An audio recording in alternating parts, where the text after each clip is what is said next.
Welcome back for the blooming last time that I will be using an ink pen to draw on this book for at least a week or two, I'd say. Then I'm going back to using pencil because it is the end of Inktober 2020. If you haven't been keeping up, go and check out the other episodes.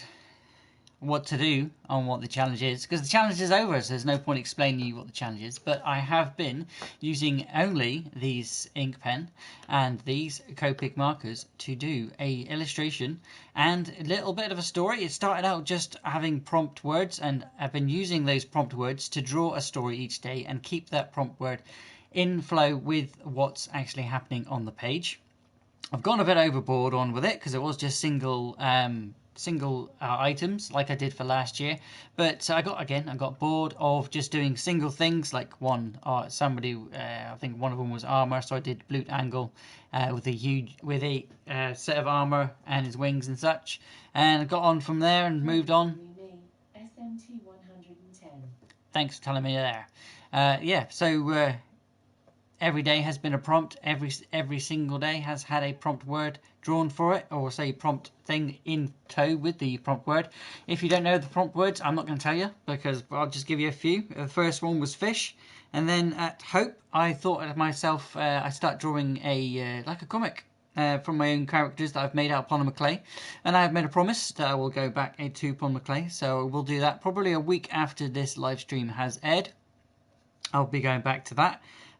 But on toe of Inktober, we've got Disgusting and such, which we brought Dusk skimmer into the fold of the story, and Dune was more with the other and such, and the story progressed through there with the other. If you know the other character, the other side of the mirror portal that they come from, and it's just a mirror version of yourself or your if it was like a world or something, and they've connected and the mirror portal has opened and they were able to step between the two.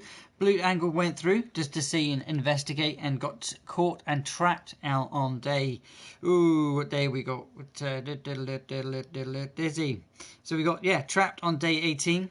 Morning's Cake came back and rescued him from that, and we had a bit of a recuperation around the time of I would say Coral and Sleep, which was day 21 and 2020, where on day 23, as you know, that is a horrible number for me. And it was a bit of a fortuitous this year because the word was rip, but not as everybody was assuming. It was rip as in R-I-P. It was more for rip as in clothing. So I kind of went a bit off board and drew something for that page. If you want to go and check that one out, that is available still on the channel to check out the live streams. And I'm also going to be making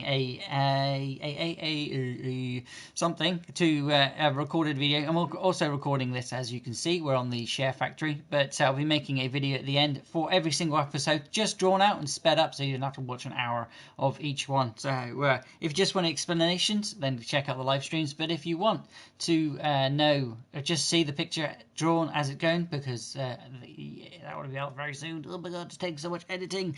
But yeah, 31 days and we're at Coral, because yesterday there was an omen. He was standing there, and Dusk skimmer was standing there ominously. That's the word from yesterday. Ominous. He was standing there ominously because he'd been there a year, because the trap had been set by him after he was trying to retrieve the eyes of the other, which is his master, from the Dogan, which you guys over on Instagram and also you guys over on TikTok voted for the name. My son was here, which is also, he has a channel, is Morningscape, portraitures for the channel, he came in and said what the dog should be called, and it was because I wanted a dog between a dog and a dragon. He said Dogan, which we've named that dog, but we're going past that point and we're going back to Dusk skimmer today. Back to Dusk skimmer, and he is gonna be making the choice, which was ominous, that he had to make after the capture that was Blute Angle, put the goo boots with shoes, which was yesterday. Well, I don't think he's going to be needing shoes after today's episode, because he's going to be crawling back through the mirror portal. He's not going to be killed. He has been captured, and that has been his prison for long enough, he thinks. So I think that's going to be best to crawl off back into the mirror portal so he can no longer bother us, and I can get on and creating what he looks like and what the other will be in polymer clay. I'm not sure if you've ever seen any of those before, but check out the creation station for those. We're going to be listening to some more of the audiobooks. If you guys have any audiobooks that you want me to listen to, fine, I'll listen to them, because I have been listening to a lot of audiobooks, but they might be handy for when I'm not talking too much when I do the polymer clay in a couple of weeks. And then, but until then, I'm going back to my computer games. I want to play Brutal Legend. It is there. I want to play it. But we are on Halloween, so I thought we'd go a little bit gruesome and gruely with today's picture. We're going to be cutting off Dusk Skimmer's legs, and we're going to be giving his origin of why he's called Dusk Skimmer, opposite of an alternate of Morningscape. Morningscape has a skateboard. Dusk Skimmer has no legs, or will have none after the end of today, and will be crawling back to where he came from, to the dark zone of the mirror portal. I'm going to stop talking. If you guys want to leave a comment, I will see the tag code pop up there. If I don't see them pop up straight away, I will leave a quick comment over here on the comment bar, because I know some of you guys pop in. I don't always see it, but then I will see it. I haven't got any references. I probably will have this open as much as possible for the comments and the YouTube. If you guys if you are tuning in, turn my voice down. But as always, I will check comments every 15 minutes and set a timer in a moment. If you see the blue screen, the happy little jumpy faces, that's just me pressing record.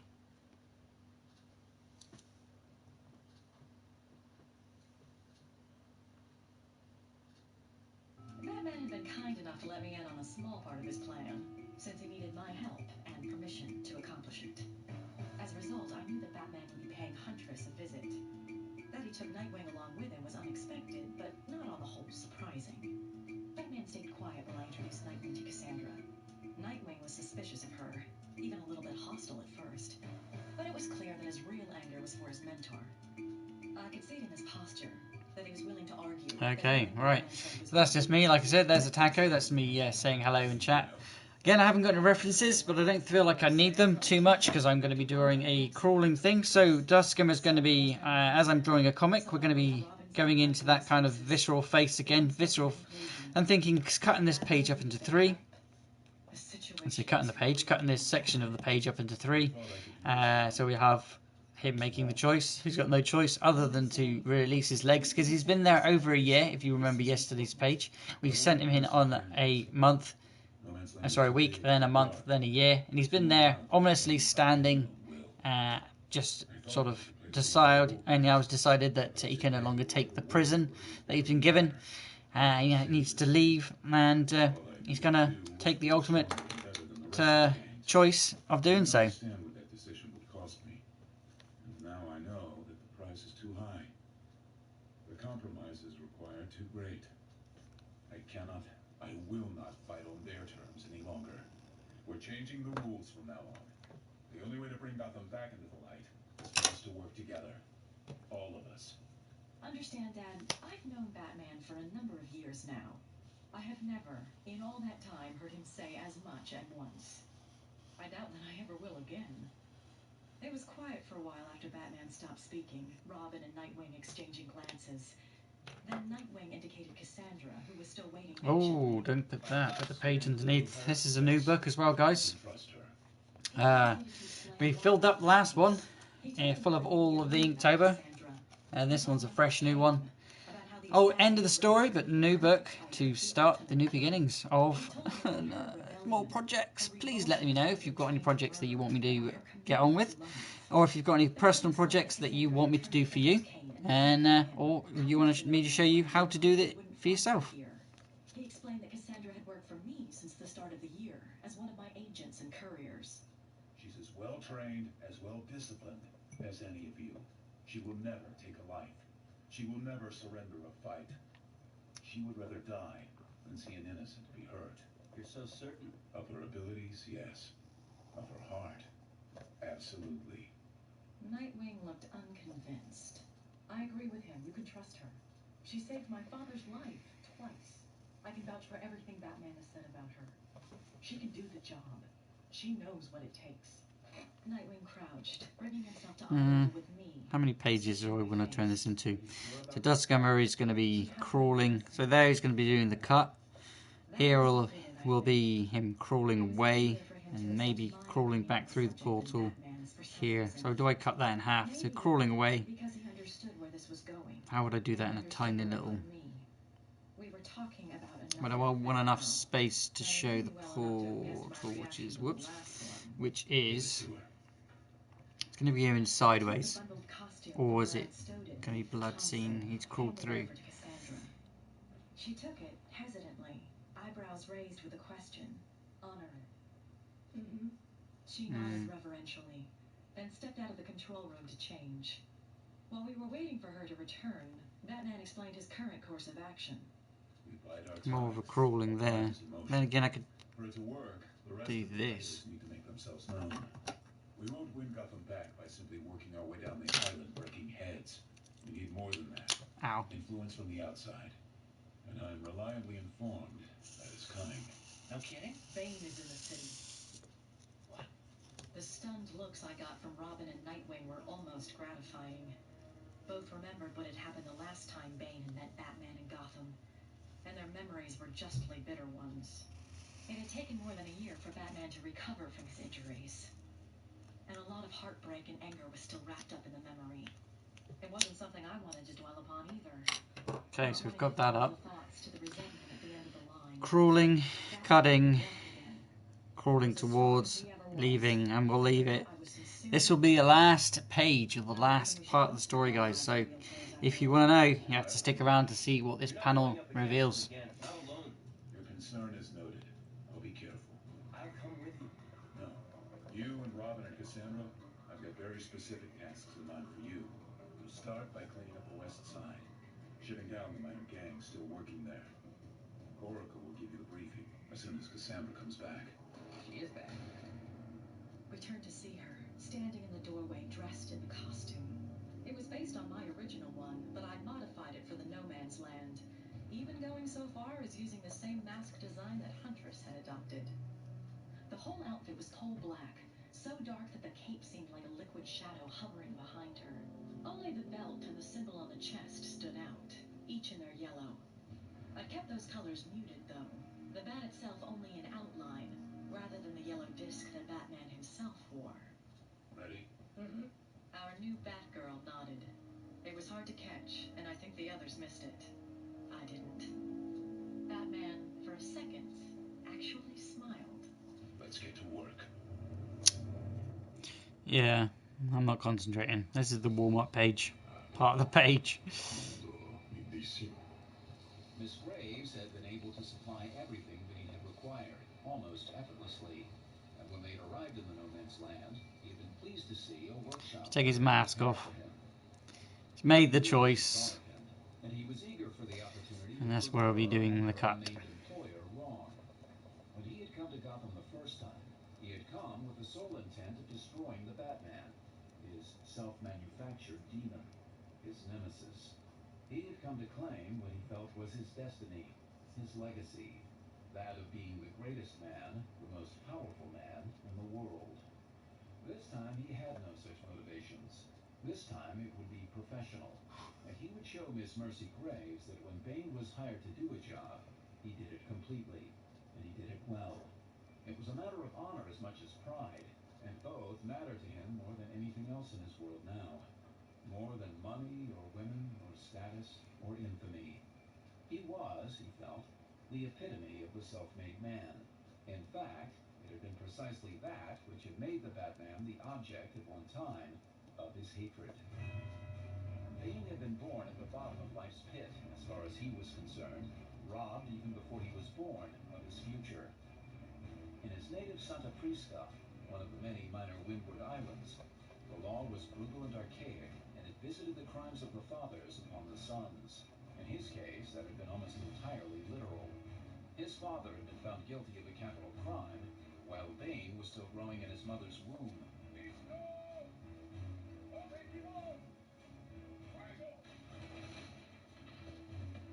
After the execution of Bane's father, his mother had been sentenced to prison for the offense of being a criminal's wife.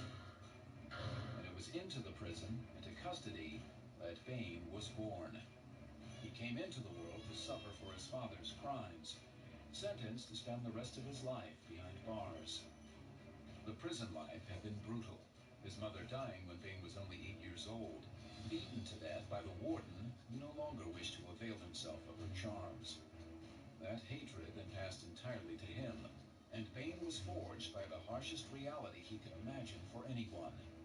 That he survived was miraculous. That he thrived was unbelievable. Bane taught himself to read, and he read everything he could. Half his time behind bars he lived in his mind, honing it. The remainder he lived in his body, growing stronger. Before he was in his 20s, he ruled the prison's inmates. He had already resolved to escape. The opportunity came with the men in white coats and their illegal experiments, the project they called Venom. Selected for treatment, Bane received controlled dosages of the venom itself, a drug that was part synthetic steroid, part pure adrenaline, and as addictive as anything in creation. It took his enormous strength and amplified it.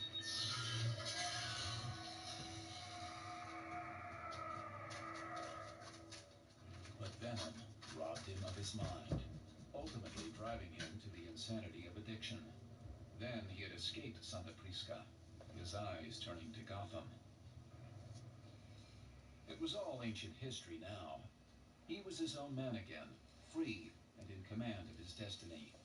And if there was any question of that, the payment he would receive for the job he was to do in Gotham would remove it.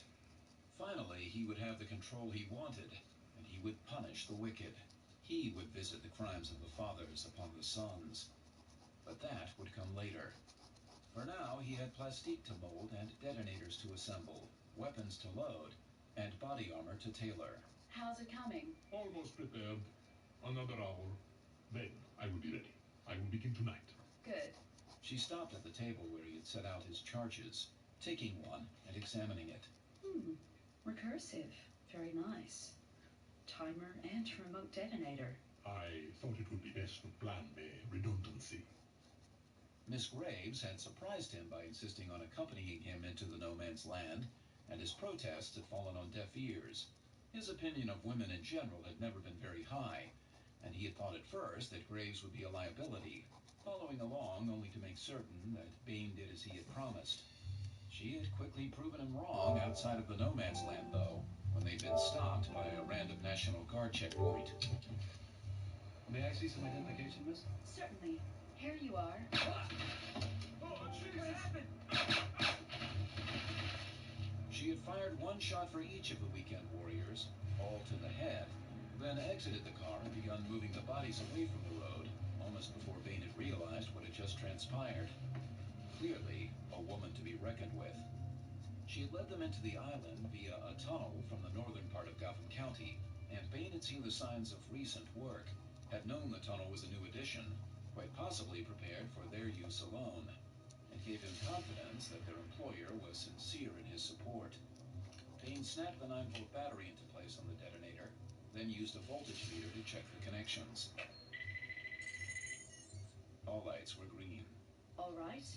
I'll be away most of the night. I have other business to attend to. If you have any trouble, we'll meet back here at dawn. There will be no trouble. There's a woman here to see you, Mr. Cobblepot. They were in his apartment, or as Penguin insisted on calling it, the private chambers, in what had once been the Davenport Towers. A lot of work had been put into making the ruined space livable, and Penguin's rooms in particular were lushly decorated. Thick oriental rugs and antique wooden furniture filled the rooms, all salvaged from around town. There were paintings on the walls. Several Garrett himself had carried at Penguin's request from the ruins of the Gotham Museum of Fine Art, crafted by people who had died a long time ago and who apparently were only known by a single name, like Rubens or Cézanne or Mondrian.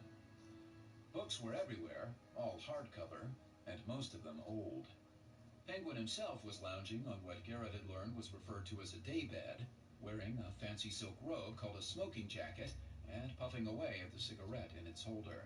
The bandage on Penguin's thigh had been removed weeks ago, and his injury had healed well enough, but Penguin still insisted on elevating the leg whenever he was seated. On the table next to the daybed was a glass of something dark and red, but whenever Garrett called it wine, Penguin sneered. Penguin didn't look up from the book in his hand. And this concerns me exactly how, Garrett, my boy? She told me to show you this. Penguin took the business card absently, still engrossed in his book. He was reading a fairy tale, and it must be a good one because he was totally into it.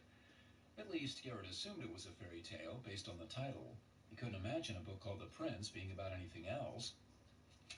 Penguin finished the page he was reading and flicked a glance at the card in his hand. Then did a double take. He hastily put his monocle back in place, looking at Garrett with something like alarm.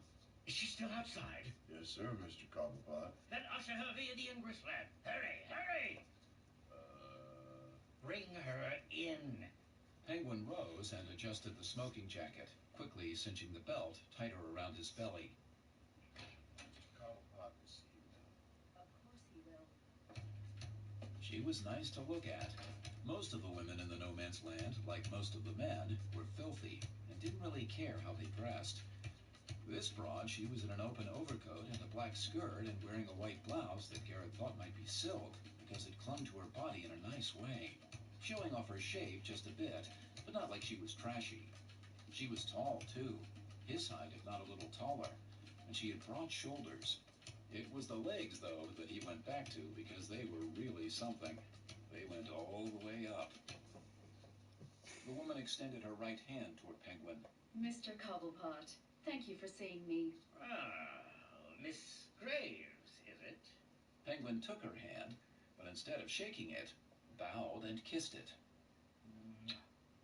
A delight to receive such an august visitor, I assure you.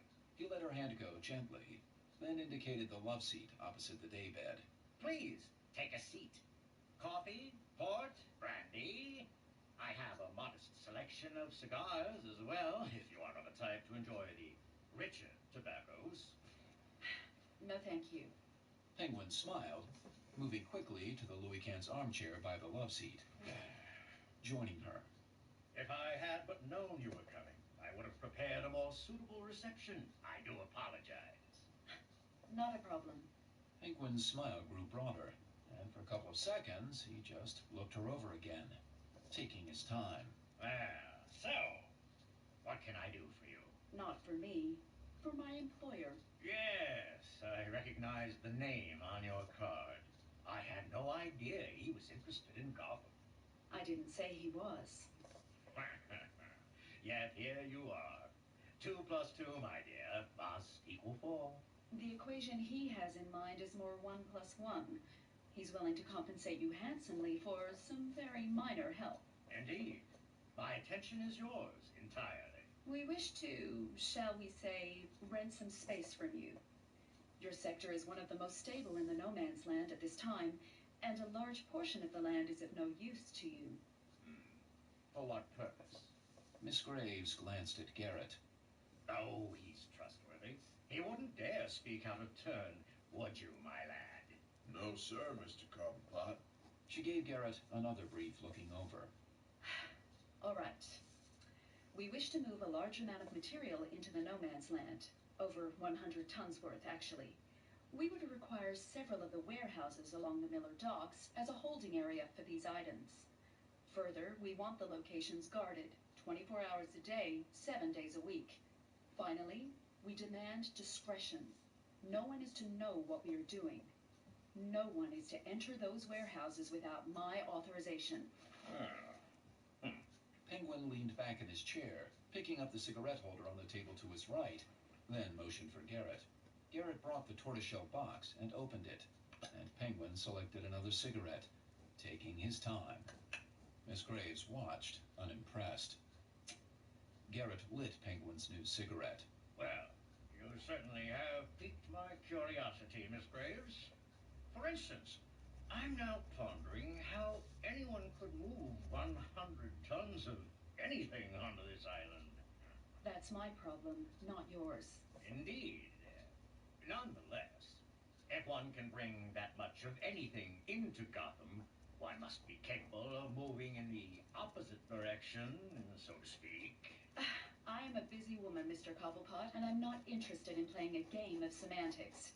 She leaned forward, putting her arms on her knees and looking Penguin in the eyes.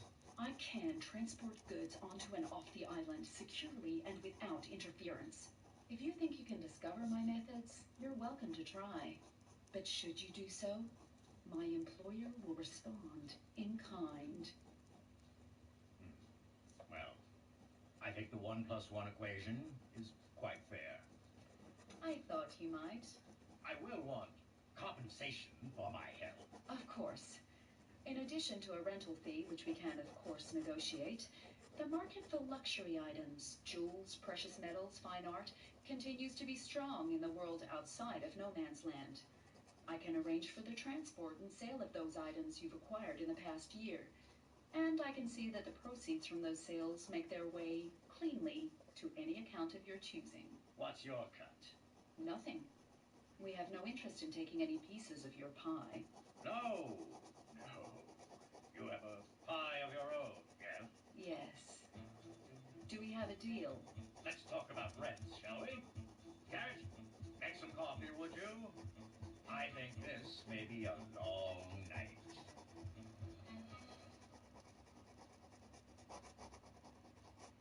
Batman, No Man's Land is continued on the next CD.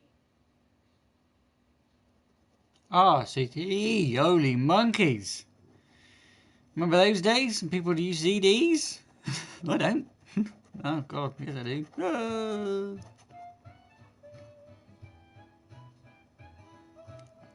So far, it was going swimmingly. Oh, okay. I wonder what's going on. CDs, oh my God. Not a suit. Zero. He's nowhere to be seen. It's been a month now and nothing. Joker knew in his bones, especially in his elbows, but also in his scapulae, that the Looks darkness like he's having a was good somewhere in time, No but he Man's definitely Land. isn't. He'd seen the signs, for God's sake, the tags on walls in the shape of a bat. He'd heard the talk. Somewhere in the carnage and broken buildings, along the decrepit streets and tortured boulevards, somewhere out there, the Batman was waiting for him. It's really starting to tick me off. What part of Batman always thinks you are? You're missing the point, Harley. It's a running gag. Harley didn't understand. What could he expect from her anyway? She was dressed up like a harlequin and kept talking about how they should make babies at some point. Babies. Like he needed that trouble, changing the oil on a squealing child on top of all the other many duties he had found himself with. He'd been working hard as it was. The thought of more work, that just made his skin try to crawl away. Psychiatrist. Go figure. Other than the Batman, though, he had to admit things were good. Even from atop Arkham, looking at the No Man's Land, he hadn't realized how bad it was on the ground, how much fun could be had. He and Harley had started out together almost a month before, taking their time on the road down from the asylum, eventually wandering into Burnley, where people ran away when they saw him in a really funny fashion. Sometimes they ran so scared they fell down and rolled and hurt themselves really badly. And then Joker would wander over, taking his time about it, and offer them a hand up. Depending on his mood, he'd be friendly and solicitous, or outright hostile. And sometimes, just for kicks, he'd tell Harley to do a trick. Harley, he had discovered, had tricks. One of her favorites involved a rusty cheese grater and a stapler. It didn't always work, mostly because people didn't tend to sit still for that sort of thing, but it gave Joker a consistent laugh, and he figured in time Harley would have it down to a science. Another thing had happened too, and frankly, it helped his self-esteem. It had gone down like this. About 2 weeks after leaving Arkham, Joker and Harley had gone up to the old stadium where the Gotham Knights played. Harley, it turned out, was a baseball fan. So they went to see if the Knights, in fact, had a chance at all of winning the pennant. They'd arrived to find the stadium all but empty and barely still standing. While Harley ran the bases, Joker picked through the dugouts, looking for a really good set of cleats. Oh my God. Joker turned around to see a tall and skinny man peeking from around the corner of the hallway that led back to the locker rooms. Excuse me, do you know where I can find some really good cleats? The man turned and ran for it. Harley! This way! The man made it down the hallway, then turned right, knocking open a door, Joker right behind him. They entered the visiting team's locker room, and Joker took in all that was around him. There were about 15 other men in there, aside from the tall and skinny one, and it was clear that they turned the space into their own little clubhouse. There were open crates of salvaged goods, the odd weapons scattered around. A rather nifty-looking baseball bat, with spikes on the broad end, was leaning against the locker right beside Joker. He picked it up, shaking its weight, then cocked his head at the crowd, most of whom were already backing away from him. Hey! Want to play Three Flies Out? One of the men had a really entertaining nose. Look, we don't want any trouble with you. Fair enough. I don't want any trouble with you. He pointed the bat at Tall and Skinny. He didn't answer my question, though. Nose looked at Skinny. Answer his question. You want cleats? We don't have cleats. No, you must have cleats. Joker hopped up on the bench and brought the bat down onto Skinny's head. Oh, yes. And a batting helmet. Please, we don't want any trouble with you. I know. You said that already. Cleats! This time, Joker took out the man to Nose's left. You know, you ought to do something about that nasty bleeding. Maybe a styptic. Harley appeared in the doorway, wearing a catcher's mask. She had a shoe on each of her hands. Mr. J, I found your cleats! I need cleats, Harley, not spikes. Those are spikes. Huh? She looked at the shoes on her hands, then punched at the nearest face. Boom. The man with the unlucky face staggered back. Please, whatever you want. What, you mean aside from cleats? Yeah. Let's see. 1, 2. There were 12 of them, without any obvious injuries yet. Plus Harley and I, that makes 14. Do you have uniforms?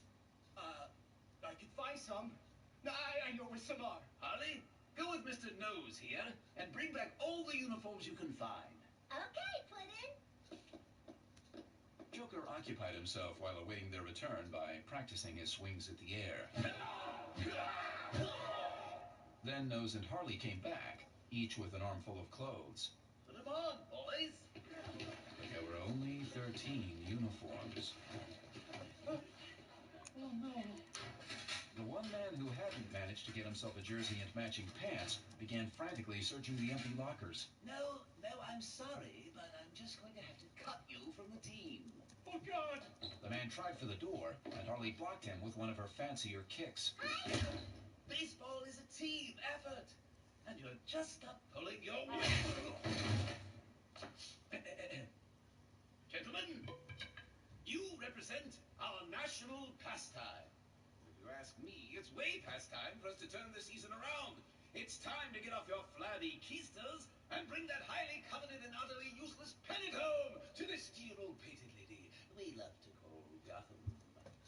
This team is under new management, so things are going to change around here.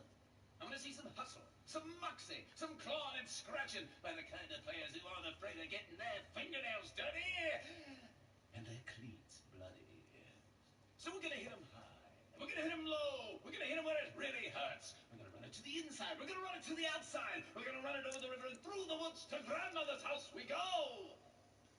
And now our team mascot, Miss Harley Quinn, will lead us in a short prayer.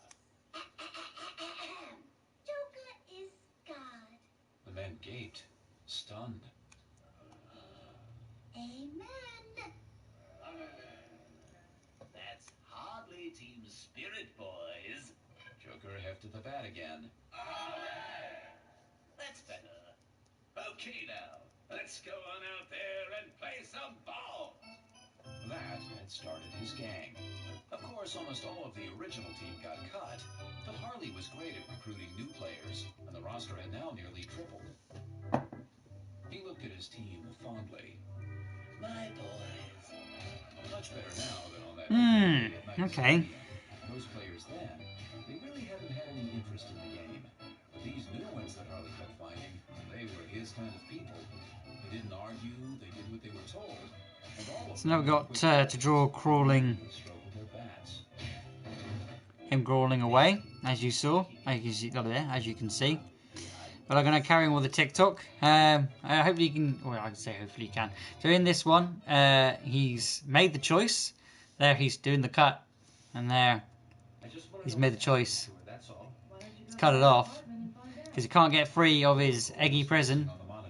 Because that's a yolk. And obviously you can't see the picture colour here, but you will see the full picture when it's coloured in. I'm doing every single one every night, so the video will be out very soon. But that's an egg, or egg that he's been solidified to, because he was heat, and it sort of made it too much, and they can't get it off. But he's had to choose because he's been there a year and cut his own legs off. I'm keeping it gruesome, as again it's Halloween today. I think it's Halloween. It is, isn't it? I don't know. Let me know. If you're tuning in, if you're watching live, then I can know now that there is nobody there. And so I'm going to be carrying on where we left off. But first, let's press record. Why do you want to know? Because I'm worried about her. Oh? Yeah, oh. What's that supposed to mean? Oh what? But I'm also going to be It's not what you think. carrying on with the TikTok. You know what I think, Dick. Actually, you're broadcasting it pretty loud. You don't like her. You don't like that I like her. So you admit it? Admit it? Admit that I like her? Of course I like her, Babs. I think she's basically a decent person who's trying to do the best she can. She's a murderer. And quite possibly insane. That's harsh. Oracle spun her chair around to face him. No, it's a fact. She's a killer. She has Oh, something that takes a lot. going on. It's on the wrong speed, that's why. But I am, because that's my job here. Helena Bertinelli isn't wearing a costume because she wants to do what's right for the people of Gotham. She isn't wearing that getup of hers because she's out for justice. She wants revenge, plain and simple. Did she kill anyone while she was Batgirl? Well, if she's as nuts as you say, why didn't she? She kept it under control, that's why. Uh-huh. And that makes her insane how, exactly? You want to know where she is, Dick? I'll tell you. I got a report from Vanessa this morning, and another of my eyes, Alex. He confirmed it. She's on the Upper West Side. Let's carry on drawing. She's in with Pettit and his strongmen, the Martial Law Brigade. Apparently, she's playing on their team. What's happening now. in this thing? We're crawling, so should I get a reference to something crawling? I think I should. Almost not listening. There was a plan. He knew there was a plan, and that Batman had put it in motion. But when he'd asked Bruce, he received only some answer that Nightwing remembered since childhood. Sometimes it honestly felt as if nothing had changed between him and Batman. Nothing at all. Dick, He blinked and saw that Oracle was watching him with some concern. I am hard on her. But you've got to understand, I think it's warranted. It is warranted. That's not what concerns me. Then what? Batman. And that was the only answer necessary. Patience was the key, and Bane knew that. And so he took his time before making the first move. A lot of time. Almost 2 weeks' worth. Miss Graves, he noted, seemed perfectly content with this, allowing him to proceed at his own pace and staying out of the way. She had something going on with the Penguin, he gathered that much, and he suspected he knew what that was. But it didn't concern him, and thus he devoted no energy to confirming his suspicions. Most of the initial work was surveillance. The target location was in the center of Two-Face's southern territory near City Hall. And though the Hall of Records itself was not heavily guarded, there were many men in the area, and several were armed. And he knew they would respond in kind to his actions once he began. For that reason, among others, he planned carefully, caching weapons at strategic locations, mapping his routes, and calculating his best angle of attack. Only when he was certain he had accounted for all of the variables did he begin. He had a costume, his traditional outfit for actions such as these, but put it aside in favor of more utilitarian garb. This was, in his mind, a military operation, almost commando work, and he dressed accordingly. He wore his mask nonetheless. Concealing his features was a conceit, but he knew the psychological value it would provide. You ready? I am. You will not see me for the next couple of days. This will take some time. Very well. She watched as he armed himself, as he hoisted the mammoth pack onto his back. He was carrying over 200 pounds of equipment, a weight great enough for even him to feel its effects. After making certain it was seated properly, he made for the exit. May you have good luck. Luck will play no part in this. The covert infiltration was flawless, and Bane was inside the Hall of Records before darkness had completely fallen. He stowed the majority of his gear in an empty office, and then, with a gun strapped to his thigh and a knife in his hand, he began making his way silently through the halls, working from the top floor down. He encountered no one until reaching the ground level, where Two-Face had posted guards at all of the entrances. Bane had expected as much.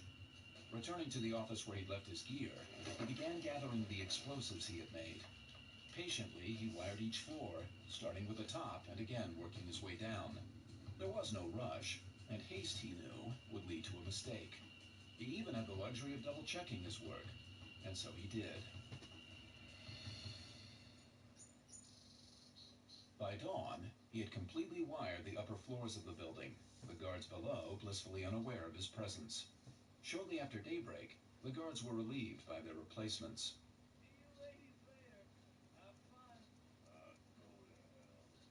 Bane watched as the old departed and the new settled in. Then he returned to the office for the third time, and after barricading the door, lay down for a nap. He felt good about his progress and certain in his hiding place and safety, but nonetheless, it was hard for him to fall asleep. He ached for a good woman or a fine cigar or some rich rare brandy, and his mind wandered among such thoughts for a good hour before he was able to calm it enough to truly sleep. It was dark when he awoke, and he sat up in the office, listening carefully for almost 2 minutes before assuring himself that all was as it should be. Using the night vision goggles from his bag, he gathered the 2 machine pistols and reconfirmed that each was fully loaded. Then he put the pack on once again, the detonator in his pocket, and snuck back into the hallway, guns in each hand. The same guards from the night before were at their posts again. Without preamble, Bane opened fire. None of the guards reacted in time to return the shots. Bane searched the bodies. One had a radio, and he took it, hooking it to his belt in order to monitor any transmissions that Two-Face might broadcast. According to Bane's surveillance, he would be safe until dawn, when the relief arrived. Finished with his searching of the cooling bodies, he moved the corpses out of the main hall, dumping one after the other inside the nearby men's room. He used 4 more explosives to mine each of the doorways into the building, running nearly invisible tripwires back and forth across the thresholds to prevent any entry. Then he armed the devices. Anyone trying to enter via a doorway wouldn't have time to regret the decision.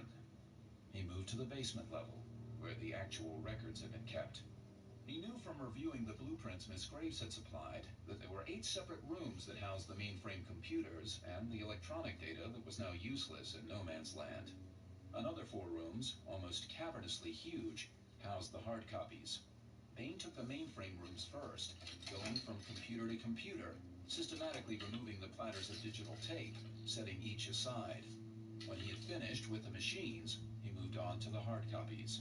This took most of the night, moving down the rows and rows of files, dumping all of each floor's contents onto the floor. It was tedious and repetitious, and Bane didn't much enjoy the task, but it had to be done, and he knew it had to be done this way. Records safe inside their filing cabinets might survive what was to come, and the instructions from Miss Graves had been absolutely clear. When he was finished with the second room of hard copies, he turned and surveyed the scene, and for a moment he marveled at the amount of paper spreading out before him. Maravilloso. It completely covered the floor, in places almost 2 feet deep, and the scent of it was pleasant and almost overwhelming. There was one set of records he had retrieved personally that he had yet to add to the pile, though, and he held them in his hand for a moment longer. Wayne.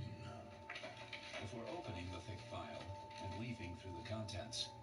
Technically, what he held was only one small part of what was, relatively, a much larger set of records. Birth and death certificates, titles and deeds, the annotated history of a dynasty. Stretching back to the late 1600s, Waynes had lived in Gotham City before it was called that. The final copies were, of course, the birth certificate for Bruce, followed almost immediately by the death certificates for Thomas and Martha. Bain allowed himself a moment of commiseration, then banished it entirely. Bruce Wayne had at least known a father and a mother, proud people who had left him a legacy.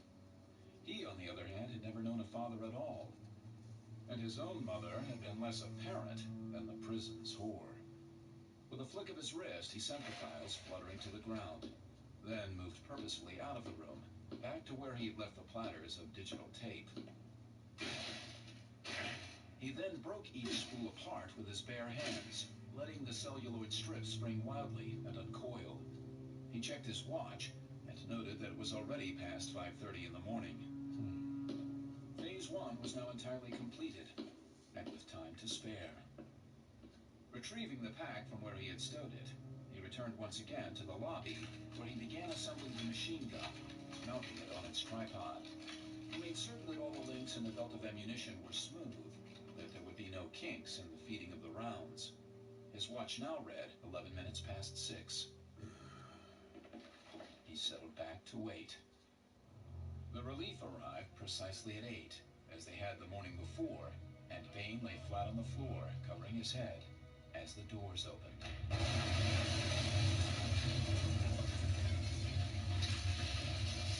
He could feel the concussion of the blast rolling back into the building and over him. The dust cleared, and no one was in the doorway.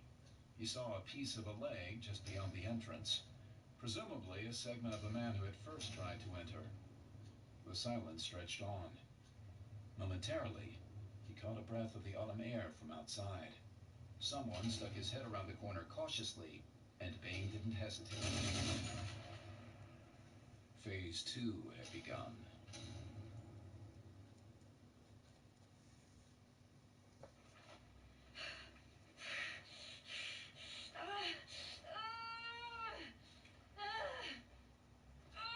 Push. With all due respect, Lieutenant, go to hell! That's good. Just remember to breathe and push. I am pushing! And you're doing great. Breathe. Andy? Keep holding her hand. Okay. Touch me and I'll kill you, Nicholas! Oh, God! You're doing great, Chris. You're doing fine. You're almost there. I can see the head. Just another couple of... Hurts! Oh, Jesus, God damn it! Ow, ow, damn it! How did I let you do this to me? I swear you're gonna pay for this. I swear to God. I love you. Christina's hand was almost white from the strength of her grip around Andy's arm. She was almost sitting up in bed. Her expression changed suddenly, and she fell back. Andy put a hand on her brow, wiping her hair back. It's okay. You did great, baby. You did great.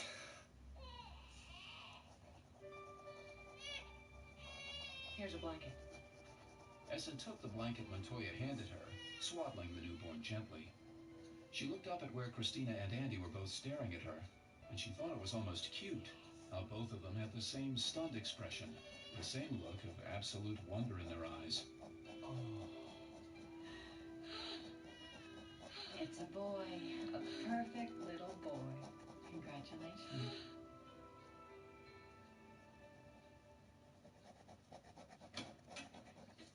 Later, outside of the bungalow that Ware and De Philippis were now using as their home, Essen joined her husband.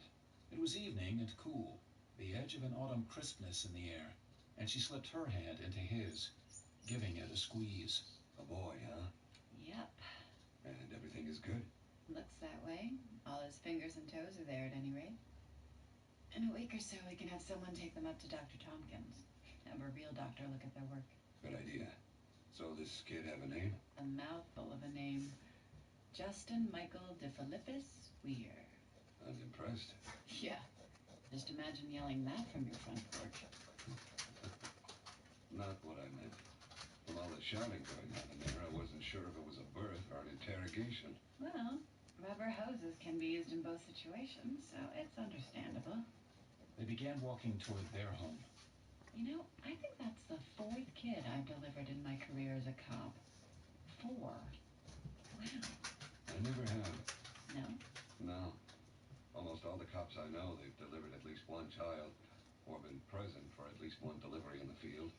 Not me. I keep missing out. Children. Gordon stopped, moving his hand to her shoulder and looking in her eyes. We agreed when we got married. You regretting that decision? Nope. I've got you, and that makes me happy. You're happy? Right now? Yes. I'm walking home with my husband, the commissioner of the police for the city of Gotham. We're safe. We got a roof over our head. We're surviving. You told me a while back that you were afraid with Pettit gone we'd crumble. Well, it's been months, and here we still are. Yeah, I'm happy, and I'm proud. They stayed in the clinch, lips together, and she felt her heart beginning to race, and the same sense of wonder that, after so long, he could still excite her like this, still make her feel as young and strong and potent as he had all those years ago when they first met. Hey, you two! Get a room, why don't you? She broke away from her husband long enough to turn and spot Bullock and Montoya a couple of doors down, sitting on the stoop side by side. Come on. We can go back to our place and do that thing people do when they want to make babies.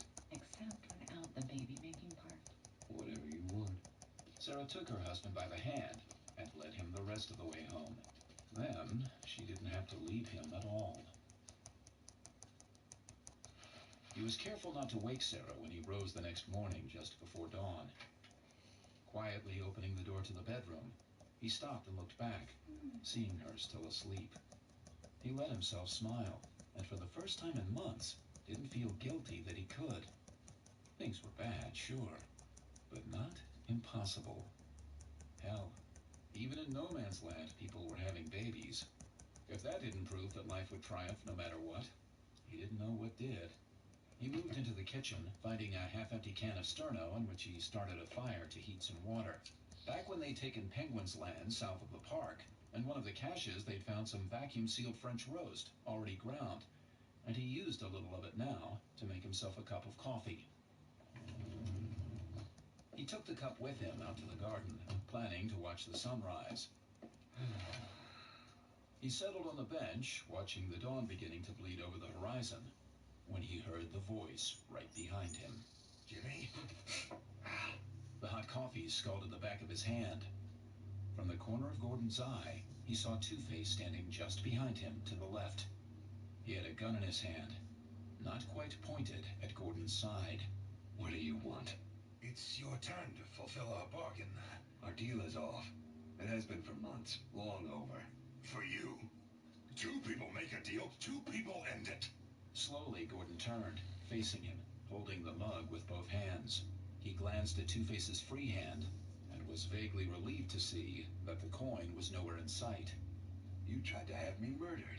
You hired David Kane to do the job. You think I don't know? Well, that had nothing to do with our bargain. That had to do with Renee. What? It's not important right now. Two-Face was leaning down. You have to help me, Jim. Like I helped you. I've got a lunatic on the loose in my territory. He's holed up in the Hall of Records, killing my men. I've lost that truth to this animal. You have to help me. Didn't mean to do that. Two-Face's ego, how he could toss out words like animal and... But now you know how I'm doing it. Then it struck him that anyone who could say Two-Face I ran out of tea. No. bad news indeed. You owe me. I owe you nothing. Damn you, Jim. I need your help. No. I could kill you. You know that. Half of me wants to. Then you'll kill me. You're a cop. You're the law. This man is committing murder in my sector. You have to do something. I stopped being a cop months ago. I stopped being a cop when I shook hands with you. Gordon felt the fatigue clawing at his back, knocking away what dim pleasure still remained of the night before. You'll get nothing from me. Two-Face brought the gun up, and Gordon flung the coffee at his face.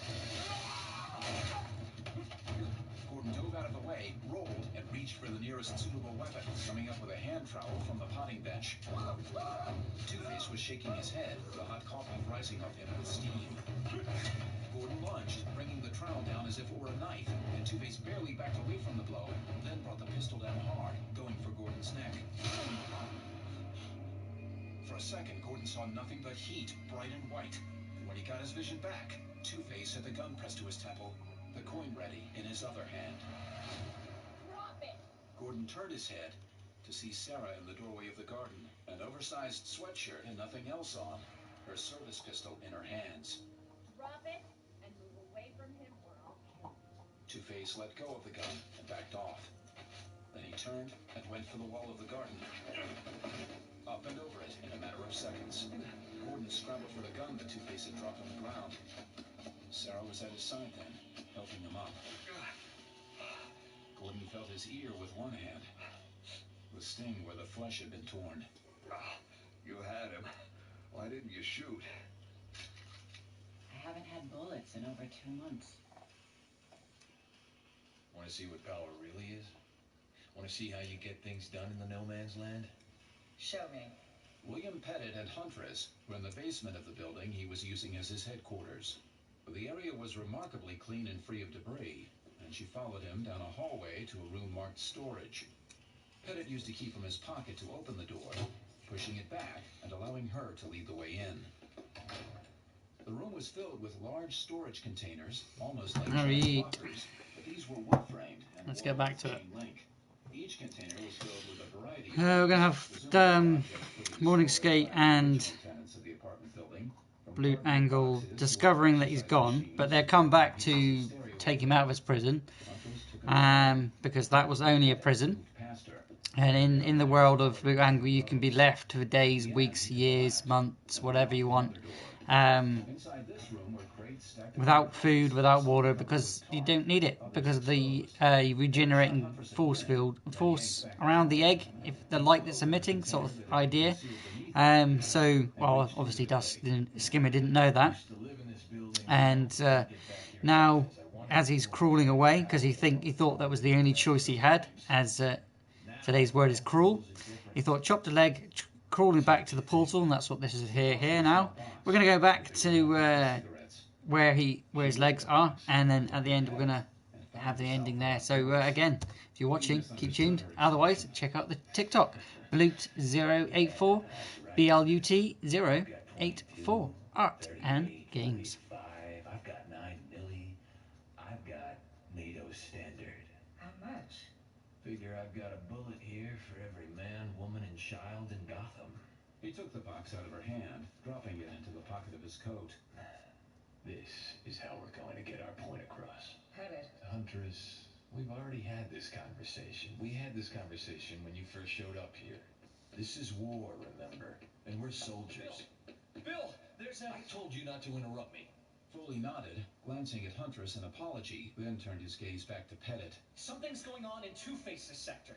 He's pulled all of his men out of the northern section, and there's word of a major firefight going on there. It's been going on for over a day now, something like that. Two-Face against who? I don't know. Doesn't matter. Hugh, get the boys together and get them armed. Anyone who's taking down Two-Face is doing us a favor. We'll head over there and take a look around. Right. Pettit gestured at the contents of the crate. Want one? I don't use a gun. Right. You change your mind, you let me know. As the last sunlight vanished from the sky, Batman alighted on one of the cracked gargoyles adorning City Hall. With a squeeze of his glove, he switched on the starlight lenses in the cowl, scanning the area below that led to the Hall of Records. Two-Face's men had pulled back. For the most part, it seemed to Batman, the battle had ended. He swung to the next building, landing easily on the flat roof, then crossed to the access door. There was no question that Bane had trapped the entrance. Batman was certain that he had in fact trapped all of the entrances. Batman picked the lock quickly, then attached his line to the door, and retreated around the side of the accessway. Any bomb would be directed by the nature of the architecture, and his observation thus far had confirmed that Bane was using a low-yield explosive. possibly less than an ounce of plastique for each device. Batman brought up his cape as a shield, preparing to use it as a bomb blanket as he had so many times in the past, and yanked on the line in his hand. The door snapped open, but nothing followed. No alarm or detonation. Dropping the line, Batman edged his way around the side of the accessway, peering with one eye into the darkness. Still nothing. He switched the cowl lenses to infrared, and finding no heat signature, switched the night vision goggles on again. Still nothing. No, I don't believe you for an instant, Bane. Flicking the night vision off, he reached into his belt and removed a miniature halogen light, slipping it around his right index finger and turning it on.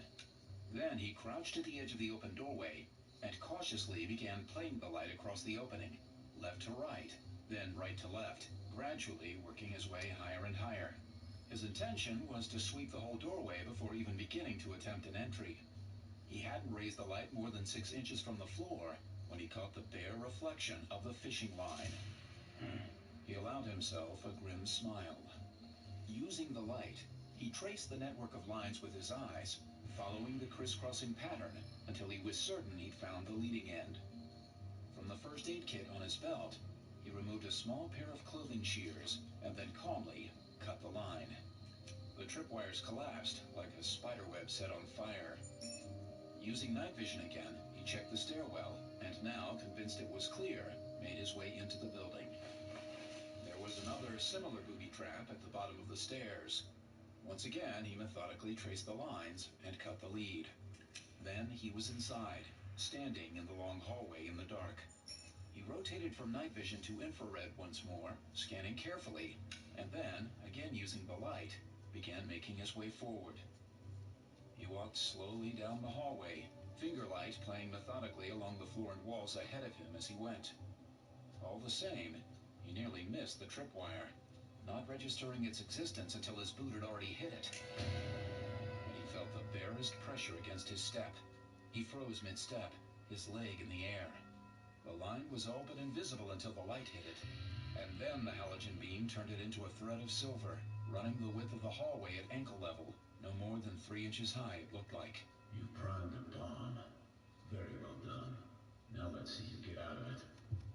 Foot still in the air, he swung the light along both sides of the hallway, looking for the detonator, trying to hold himself steady. Odds were that any more pressure on the wire would trigger the bomb. Any less would probably do the same. It took him 7 seconds to locate the device, a matte black box that had been inserted into one of the air vents in the baseboard. The grating over the vent had been replaced, so that only the line was exposed, the device itself protected from any tampering.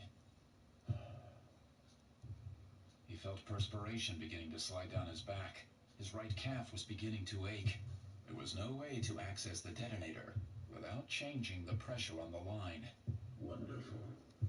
He began a mental inventory of the pouches on his belt, looking for something to substitute for his foot, at least temporarily. Rebreather, too big, too bulky. Laser torch, too small. Smoke pellets, much too small. Miniature camera? Almost, not quite. Skeleton keys, no. Tear gas pellets, too small. Power source for suit, too big, too difficult to access.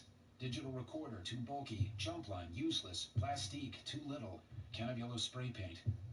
Spray paint? Lid on can of spray paint. That might work. Carefully, he removed the spray paint from his belt, separating the cap from the canister. Then, controlling his breathing, feeling the ache climbing in his leg and feeling his pulse beating at his temples, he began lowering himself with his left leg, bending forward slightly. He needed both hands for this, and the light on his finger danced along the hallway as he moved, alternately illuminating and hiding the tripwire. He felt his center of gravity shifting, his balance beginning to ebb. How much pressure was on the wire? Not much. Couldn't be much. Less than a pound, easily. Less than half that. Weight of the can versus the pressure of the wire. He set the cap on the ground, flat, then slid it forward until its edge rested against the tripwire. The sweat was starting to leak from beneath the cowl. He could feel it sliding along his jaw, then down his neck. The canister next, placed behind the cap to hold it still. It had to be perfect. There was no margin for error. Batman committed. He moved his foot back away from the line. The tripwire didn't move. That was when Batman realized he'd been holding his breath for over a minute now. Not finished yet. Bomb's still primed. He went to the vent, looking in at the detonator. It was a simple, functional circuit with explosive device, and he saw where the blasting cap was wired into the plastique. The unit was powered with a 9-volt battery. Using the laser torch from his belt, he set the beam as narrow as possible, then fired, burning out the circuit. Then he tugged the wire free from the unit, and there was no explosion, and he was still breathing and fine, and he got back to his feet, vowing that he would be more careful. It took him another 7 minutes to clear the hull on that floor, finding 2 more devices, which he deactivated as he went. Bane definitely knew he was coming. On the 2nd floor, he found 4 more, and deactivated those. He entered the lobby cautiously, finger light off, again rotating from night vision to infrared. He found fading heat signatures, the residual glow from the piles and piles of spent brass. He determined that over 1,000 rounds had been expended in the lobby, most of them 50 caliber. The machine gun itself was unattended on its tripod just beyond the reception desk, still shining with heat. Batman stopped in the middle of the lobby, listening hard. Batman! I know you are here, my friend! Bane? But Bane was nowhere to be seen, hidden somewhere in shadow. I am flattered. You remember me. You do yourself a disservice. How can I forget you? How indeed? But here you are. Ready for more of the same? I see no need to repeat history, Bane. Right now, you and I are about even. Died, you mean? And in a draw, there are no winners. And no losers. Batman began moving again, this time lightly, watching his step. Soundlessly, he reached the stairwell leading down to the basement archives. We are not men who accept our defeats. In fact, we defy them. When Bane spoke, Batman knew he was heading in the right direction. He began making his way down the stairs, finger light still off. As he neared the bottom, he saw the faint glow of electric light spilling on the floor. You and I, we are of the same world. We have made ourselves as much as we have been made. You know this is true. Batman stepped into the hallway, and there Bane was, waiting for him. You may not believe me, but it is good to see you again. I wish I could share that. Batman took in the chaos around him. You sure you got everything down here? Doesn't matter. The whole basement is wired with incendiaries. Bane held out his right hand, palm open, showing Batman a small silver box. One flick, and it's all on fire. Radio controlled. With you in the area, I am always very careful.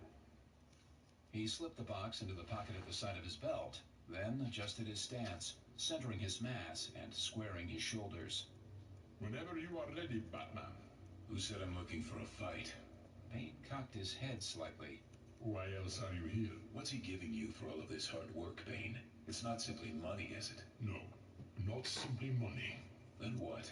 What does it matter? I want to know what it's worth to your employer. I want to know how much of you he's bought. Bane wagged a disapproving finger. Not bought, Batman. There is no need for an insult like that. My services have been purchased, not my heart. I am as easily bought and sold as you. My apologies. But since you asked, it is worth a great deal to him. It is worth enough that when I am finished here, Santa Prisca will have a new ruler. Me, of course. Of course. Santa Prisca, you drove a hard bargain. He could pay it. Absolutely. Bane squared his shoulders once more, bringing his fists up. Batman turned around and started back up the stairs. Excuse me, where are you going? I'm leaving. Leaving? You're just going to walk away from me? Yes. Batman stepped out into the lobby, checking it quickly to see if anyone else had entered the building while he had been in the basement. He could hear Bane's boots on the steps coming up after him. You're playing games with me, yes? No. Sorry to disappoint you. You've lost your nerve, that's it, isn't it? You are afraid you cannot defeat me a second time. Batman headed for the front doors, noting that they had been blown clean off their hinges. You will not simply walk away from me. I deserve an explanation, if nothing else. Do what you've been paid to do, and get out of Gotham. Our fight is for another day. I think perhaps our fight is now. Okay, right. Dog's going nuts because there's fireworks going off in the background. Do apologise if you can hear those, but a little bit early. It's not even November yet, but I think it's probably just a normal thing because it's Friday. Can't get them done any other time, so I'll get them done now. So whatever. We're doing a bit of a late one, so can't really blame them. I broke more than your back. But I'm really getting into this Batman stories. No Man's Land audiobook and Wayne Tool Eretg. If you want to go and check them out. Finish the job and then leave. I shall take it under advisement. Pretty sure it's a copyright. I mean, it's not copyright, sorry. Pretty sure it's a rip-off. Because we did say get to flip the CD, so... Batman kept watch on the Hall of Records. The detonator he had palmed from Bane in his hand. He considered for a long while, looking at the silver box. What if he was wrong? What if... No. He had to make the man feel it was safe to proceed. Batman had to bring him and his money here. And that would only happen if he believed the way was clear. If he believed all the records of the past had been destroyed. Batman switched on the comlink in his cowl. Oracle? I'm here. What's your status, Batman? All of records. Just confirming the situation. It's checked out. Robin and Batgirl just got back from the west side. They're awaiting further orders. They say the Cosa have retreated. Tell them to stand by. Oracle? Yes, boss? The files. They're secure? Still have them on my system. I sent duplicates to the Wayne Tech craze in London and Hong Kong, hidden in the system. So there are copies off-site as well. You want me to do anything with them? Not yet. Why are you asking? Doubt. But he didn't say that because he knew he could never say it. That they could never hear the word from his lips. Good work. Out. He pressed the stud on the silver box in his hand. Almost instantly, flames began dancing in the lower windows of the building, spreading fast. Whatever accelerant Bane had chosen, he had chosen it well. In under a minute, the fire had spread to the first floor, and its glow was beginning to illuminate Civic Plaza. Batman waited until the whole building was burning, before dropping the detonator and walking away. He could feel the heat on his back. He imagined for a moment that it was what hell felt like.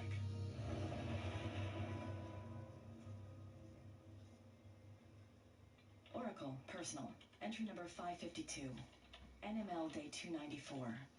1410 Zulu. Dear Dad, it's quiet again, and I finally found some peace in which to write. Autumn is ending. Maybe it's that. The new chill in the air, the bite of the coming cold off the Gotham River in the Atlantic Ocean. Maybe that's what is keeping us silent. Or maybe, in the wake of Bane's one-man war against Two-Face, the whole of No Man's Land is nervous again. There was a lot of blood spilled at City Hall. A lot of Two-Face's men died. And in the course of 3 days, the NML's mightiest warlord fell from his perch, crashing into near anonymity. My eyes haven't seen hide nor hair of Dent since the Hall of Records went up in smoke, and neither Nightwing nor Robin has mentioned seeing him either. Batman himself has remained silent on the subject. All he would confirm was that Bane escaped the blaze. He added nothing more. Pettit and his strong men took losses too, trying to corral the fleeing members of Two-Face's crew. It led to more fighting, and people fell on both sides. My agent Charlie saw some of it, said that Huntress was in the thick of it with Pettit's boys. But that may just be Nightwing's influence rubbing off on me more than anything else.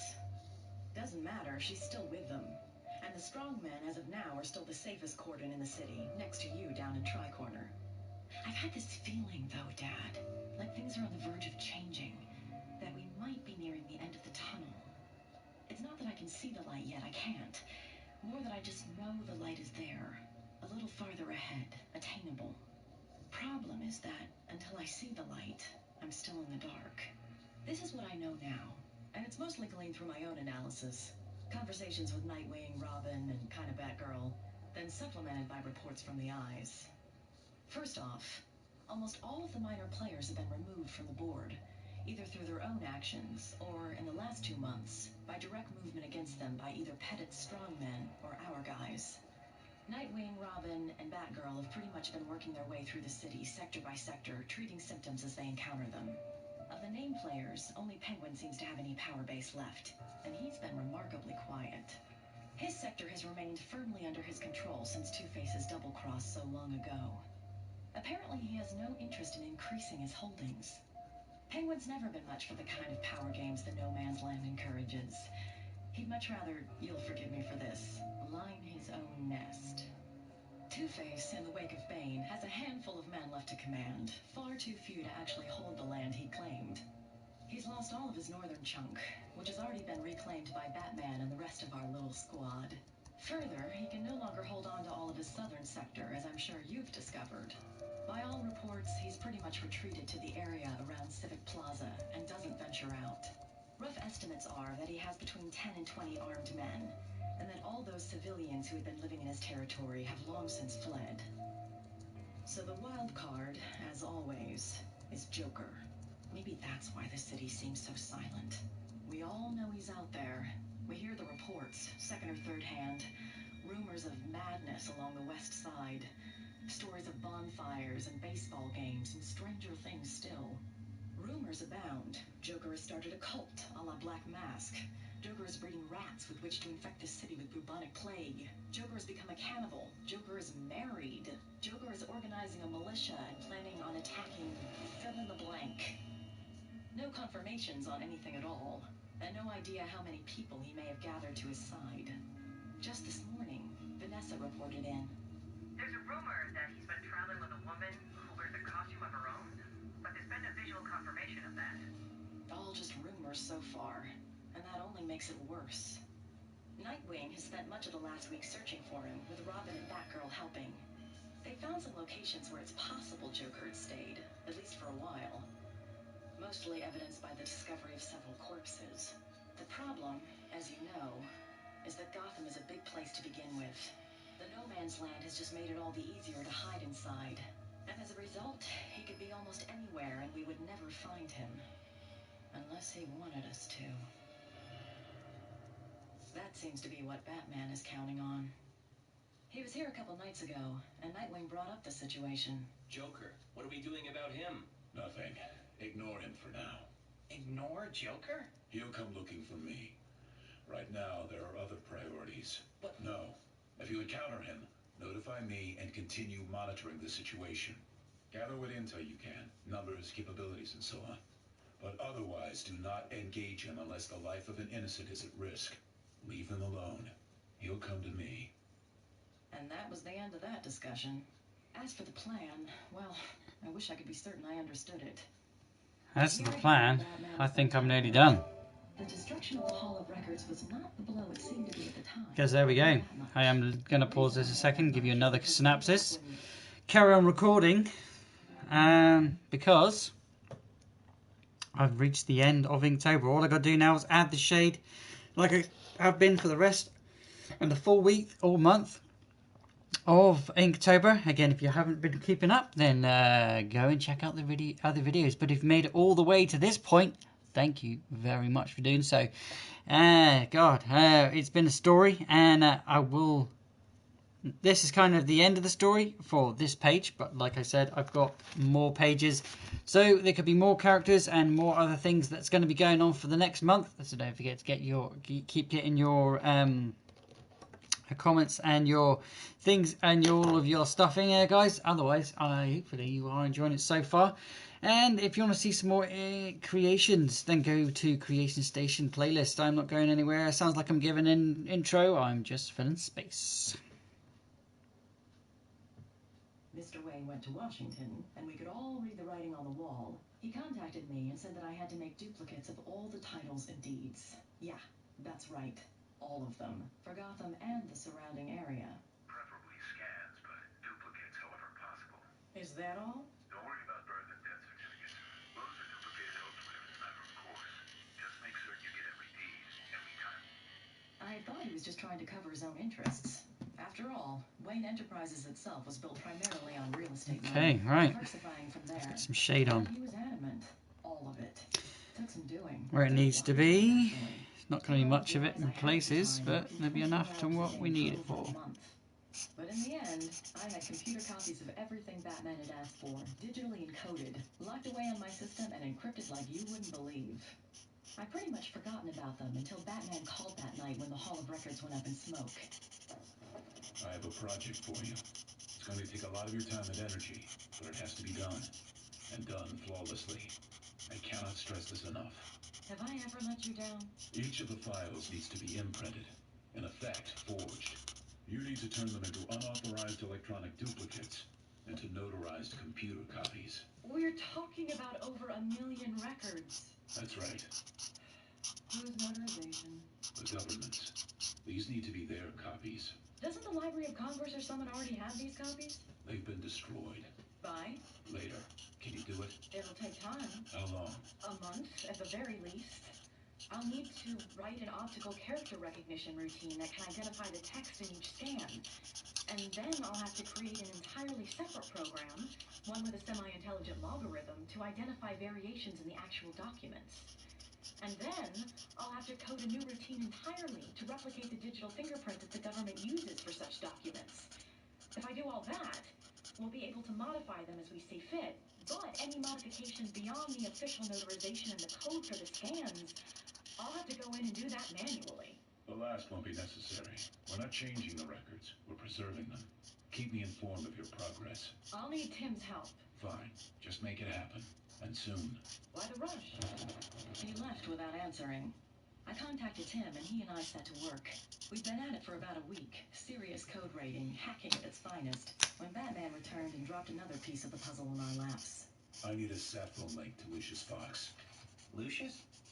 Tim swung around from where he'd been working, giving Batman a curious look, then bouncing it over to me. I didn't even bother to shrug. Batman wanted a satellite phone call to the CEO of Wayne Enterprises? That was relatively easy to accomplish, and a break from the drudgery of the last week. I pulled up my tracking information, set my telemetry, then punched up the number Batman gave me. Gonna be a minute before the connection comes online. Can't track the satellite to maintain the connection. We have to take the window as it comes. How much time? You'll have 7 minutes, tops. Then the signal will start to break up. That'll do. That's a DC number, isn't it? Lucius is in DC? Put him on speaker when he answers. And give me some background. Côte d'Azur. And give me Kitty and Lee's. I grinned. This was, in fact, much more entertaining than coding. I switched to a third terminal, the one I use for audio-visual, and got some background noise running. Then I loaded up the voice routines for Kitty and Lee's. It was nearly midnight our time, which meant it was midnight in DC, too. Hello? Lucius. There's no real way to describe the effect of hearing him switch into full Bruce Wayne mode while wearing the cape and cowl. It's amusing and alarming at the same time.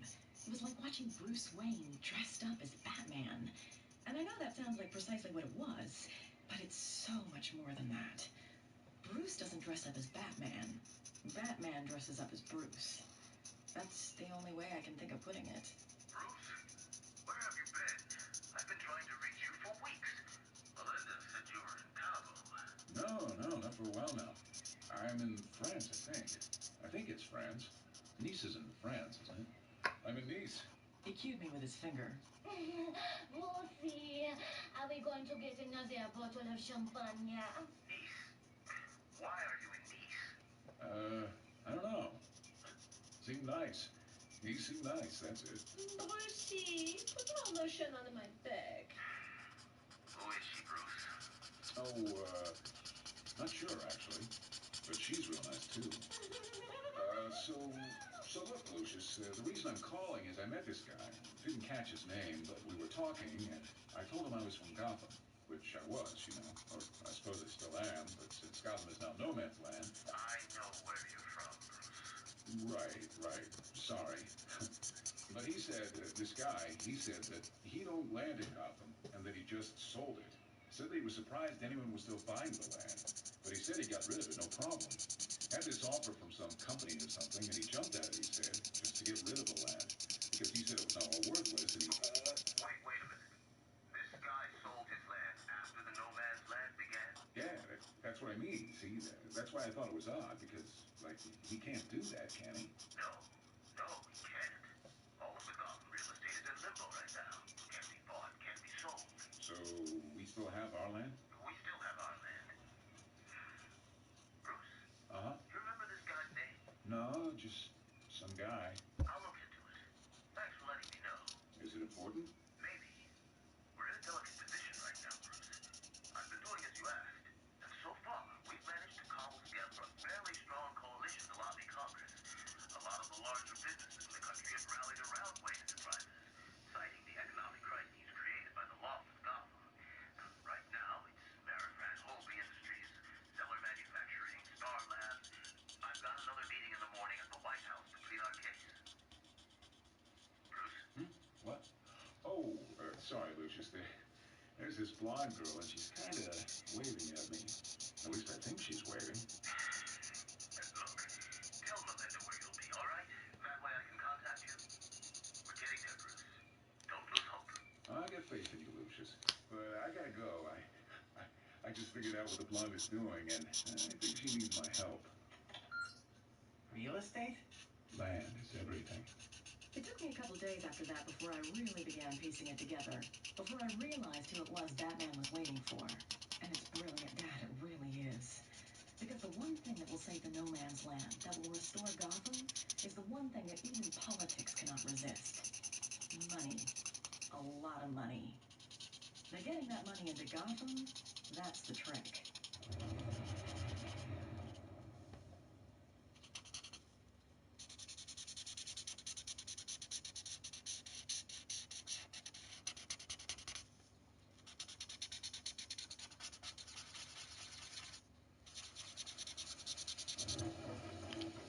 Huntress stood on the roof of the apartment building that the strongmen used as their base of operations, looking down over the sector, feeling the rain dripping off her cape and hair. She liked the smell of the rain, the sweet musk that rose from the asphalt below, and made the city seem clean. The streets were empty, most of the populace inside and staying dry. At the end of the block was PS221, and in the gymnasium there, Huntress knew that Pettit was putting his men through their paces, as he did every morning unless there was a fight to be had. When she first joined the strongman, she had attended one of the sessions, more out of curiosity than anything else. PS221 had been one of her schools before the No Man's Land. She had taught there twice a week, leading a special education English class for at-risk children. The school had given her a faint sense of belonging. That had evaporated when she had seen what Pettit had done to the gymnasium. Inside, he'd created a drill instructor's dream, an obstacle course through which he drove his men for hours. Then he'd split them into pairs to work on their hand-to-hand skills, and then an hour for weapons maintenance. It gave a whole new meaning to the term vocational school. From where she was standing, she could see the guards posted around the sector, the checkpoints in the streets where comings and goings were diligently noted. There were times when Huntress thought she was living in Cold War Berlin as much as the No Man's Land. She suspected that was exactly what Pettit was trying to conjure. She wasn't even certain why she was here anymore. She didn't feel particularly needed, and for the most part, even less liked. In the last month, she'd made connections with precisely none of the people in the sector.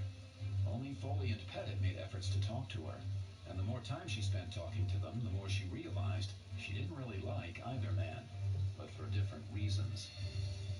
Foley wasn't an entirely bad sort, simply ill-equipped for the loss of civilization that had happened in Gotham. He was a social creature. Okay, and there we have it, guys. That is the end. That is the last piece of pen work that I'm going to be doing for a while, because this is the end of Inktober 2020. We've put in the shade with the Copic markers. We've sketched with our ink pen, and we've finally finished the story. Again, I'll give you a little synopsis of what today's episode is. And we've got from yesterday, Dusk Skimmer was standing, and he was standing there for a year. Over a year, and length of time has driven him crazy to the point where he had to leave. Didn't know that there was a force field that to keep him fed and things. He was craving food and needed to leave and wanted to go back to his other side of the mirror portal. So he took the choice and made the ominous choice from yesterday and chopped off his own legs because they were stuck from day 28, stuck there by Blute Angle. He chopped them off and is crawling, as today's word is crawl. As for day 31, the word is crawl. He's crawling back to the mirror portal. You can see the light there. But instead of just crawling, he's using his bone wings, which aren't just wings. Now they are part of him, and like a spider's set of legs, helping him move along to the ground, or crawl across the ground to the mirror portal. But Blute Angle and Morning Skate have come back to release him from the prison, because they know that once you're trapped there, you can't be released. But after a year, you get released, and that is the rules of the land. And they didn't know any different. Therefore, they only came back to release him, to return him back, and maybe ask a few questions. But he had made the choice before they could come back, and exited through the mirror portal, maybe to return another day, maybe to crawl away in fear. Who knows? You'll have to find out in future episodes, guys, because, like I said, there will be more VR created playlist. There also is going to be more from the polymer clay. So keep tuned, guys. Hit that subscribe button and see where I go with making this out of polymer clay, because Inktober is over. I will be colouring this, and I will be releasing the full comic with closed captions, just so you don't have to have my waffling noise, and it will be every single page. Otherwise, guys, thank you very much for watching. You have been amazing for all those comments that have come in throughout the month and those different days on each day. Hopefully you have enjoyed each day of Inktober, also known as October. Don't forget to tune in November. Otherwise, thanks for watching. Bye until I'm back again.